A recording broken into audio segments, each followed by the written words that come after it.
جب فاران کی چوٹی سے پہلی مرتبہ لا الہ الا اللہ کا علم بلند ہوا تھا تو سب سے پہلے جو لبیک کہنے والے تھے وہ حضرت ابوبکر صدیق رضی اللہ تعالیٰ عنہ تھے مردوں میں۔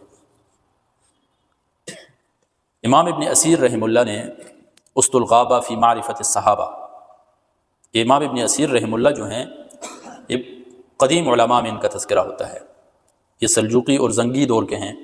صلاح الدین ایوبی رحمہ اللہ جو ہیں ان کے ہم عصر تھے، یہ بڑی بڑی کتابیں انہوں نے لکھی، الکامل فی التاریخ، اسی طرح اسد الغابہ فی معرفت الصحابہ، صحابہ کے اوپر انہوں نے یہ کتاب لکھی، ان کے حالات ذکر کیے اندر۔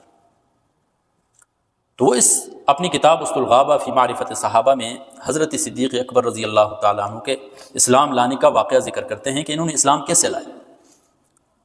فرماتے ہیں کہ حضرت ابوبکر صدیق رضی اللہ تعالیٰ عنہ اپنا یہ واقعہ خود بیان کرتے ہیں کہ رسول اللہ صلی اللہ علیہ وسلم کی بعثت سے پہلے میں یمن کی طرف گیا، یمن کا سفر کیا تو وہاں پر ایک بزرگ تھے ازد قبیلے کے، بڑی کتابیں انہوں نے پڑھی تھی، علم سکھاتے تھے لوگوں کو، آسمانی کتابوں کے عالم تھے۔ تو جیسے کہتے ہیں مجھے دیکھا تو کہنے لگے آپ اہل حرم میں سے ہو؟ تو حضرت ابوبکر صدیق رضی اللہ تعالیٰ عنہ فرماتے ہیں میں نے کہا جی میں اہل حرم میں سے ہوں، مکہ والوں میں سے ہوں۔ فرمایا قریش میں سے ہو؟ تو فرمانے لگے کہ جی میں قریش میں سے۔ پھر فرمایا بنو تیم میں سے ہو؟ فرمایا جی میں بنو تیم میں سے۔ تو اس نے کہا کہ ساری نشانیاں معلوم ہو چکی ہیں سوائے ایک نشانی کی۔ حضرت ابوبکر صدیق رضی اللہ تعالیٰ عنہ نے سوال کیا کہ وہ ایک نشانی کیا ہے جو باقی رہ چکی ہے؟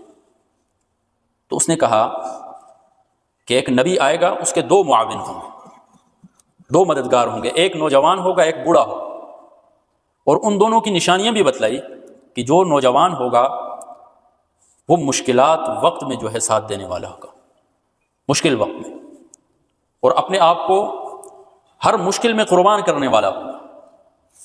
مورخین لکھتے ہیں کہ اس نوجوان معاون سے مراد حضرت علی المرتضیٰ رضی اللہ تعالی عنہ ہیں، جنہوں نے جو رسول اللہ صلی اللہ علیہ وسلم کے ایسے معاون تھے کہ جب مکہ والے باولے ہو گئے، رسول اللہ صلی اللہ علیہ وسلم کے پیچھے پڑ گئے تو رسول اللہ صلی اللہ علیہ وسلم کے بستر پر لیٹنے والے حضرت علی المرتضیٰ تھے۔ اور پھر ان کی آپ غزوات دیکھیں کیسے بہادری کے ساتھ اسلام کی جنگ لڑی انہوں نے۔ اور دوسرا معاون بتایا کہ وہ بوڑھے ہوں گے، ان کی بھی نشانیاں بتلائی کہ ان کی پیٹ کے اوپر ایک تل ہوگا اور بائیں ران کے اوپر ایک نشان ہوگا۔ تو وہ یمن میں ازد قبیلے کے جو بزرگ تھے انہوں نے کہا کہ آپ کپڑا اپنے پیٹ سے اٹھائیں۔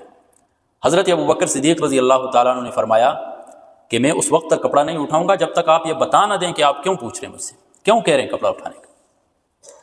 تو انہوں نے فرمایا کہ وہ جو بوڑھا ہوگا معاون، وہ ایک تو گورے رنگ کا ہوگا، دوسرا پتلا ہوگا، اور تیسرا یہ کہ اس کے ناف کے اوپر تل ہوگا۔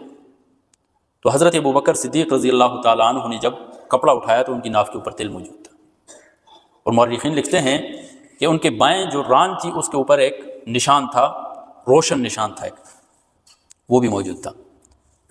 تو حضرت ابوبکر صدیق رضی اللہ تعالیٰ عنہ سے فرمانے لگے کہ ورب الکعبہ، کعبہ کے رب کی قسم آپ وہی ہو، آپ وہی معاون ہو۔ اور پھر حضرت ابوبکر صدیق رضی اللہ تعالیٰ عنہ کو نصیحت کرنے لگے کہ آپ نے کبھی بھی ہدایت کے راستے سے نہیں ہٹنا ہے، اللہ تبارک و تعالیٰ کی رسی کو مضبوط پکڑ کے رکھنا ہے۔ پھر حضرت ابوبکر صدیق رضی اللہ تعالیٰ عنہ وہاں سے چلے گئے۔ دوسرے دن دوبارہ آئے اسی بزرگ کے پاس، تو انہوں نے کہا کہ میں نے اس نبی کے بارے میں چند اشعار کہے ہیں، وہ آپ اپنے پاس محفوظ کر لیں۔ اور اس بزرگ نے پھر حضرت ابوبکر صدیق رضی اللہ تعالیٰ عنہ کو وہ اشعار سنائے۔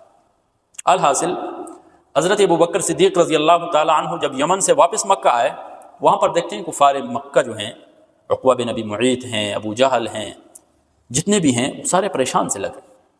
تو حضرت ابوبکر صدیق رضی اللہ تعالیٰ عنہ نے پوچھا کہ آپ پر کوئی مصیبت ٹوٹ پڑی ہے کہ آپ اتنے پریشان ہیں؟ کہنے لگے آپ کو کیا پتا، ابو طالب کے یتیم نے نبوت کا دعویٰ کر دیا ہے، ہم اس کا فیصلہ کرنے والے تھے لیکن آپ آ گئے ہیں، آپ پر ہمیں مکمل اعتماد ہے۔ حضرت ابوبکر صدیق رضی اللہ تعالیٰ عنہ فرماتے ہیں کہ میں نے احسن طریقے سے انہیں الگ کیا، اور پھر رسول اللہ صلی اللہ علیہ وسلم کے بارے میں پوچھا کہ وہ کہاں ہیں، تو مجھے بتایا گیا کہ وہ حضرت خدیجۃ الکبریٰ رضی اللہ تعالیٰ عنہا کے گھر میں ہیں۔ تو کہتے ہیں جب میں گیا ان کے پاس تو میں نے دستک دی دروازے پر، اور رسول اللہ صلی اللہ علیہ وسلم جب باہر نکلے تو میں نے پوچھا ان سے کہ کیا آپ نے اپنے آباء و اجداد کا دین چھوڑ دیا ہے؟ آپ نے اپنے الہوں کو چھوڑ دیا ہے؟ تو اس نے کہا، یعنی رسول اللہ صلی اللہ علیہ وسلم نے فرمایا، اے ابو بکر، میں آپ اور تمام لوگوں کے لیے نبی بنا کر بھیجا گیا۔ تو حضرت ابو بکر صدیق رضی اللہ تعالیٰ عنہ نے فرمایا کہ آپ کے پاس کیا دلیل ہے؟ تو رسول اللہ صلی اللہ علیہ وسلم نے فرمایا کہ یمن میں ایک بزرگ نے آپ کو جو اشعار سنائے تھے وہ دلیل ہے۔ فوراً سمجھ گئے حضرت ابو بکر صدیق رضی اللہ تعالیٰ عنہ، اور فرمایا کہ ہاتھ آگے بڑھائیں۔ رسول اللہ صلی اللہ علیہ وسلم نے ہاتھ بڑھایا، ہاتھ پر ہاتھ رکھا اور فرمایا، اشہد ان لا الہ الا اللہ واشہد ان محمدا عبدہ ورسولہ۔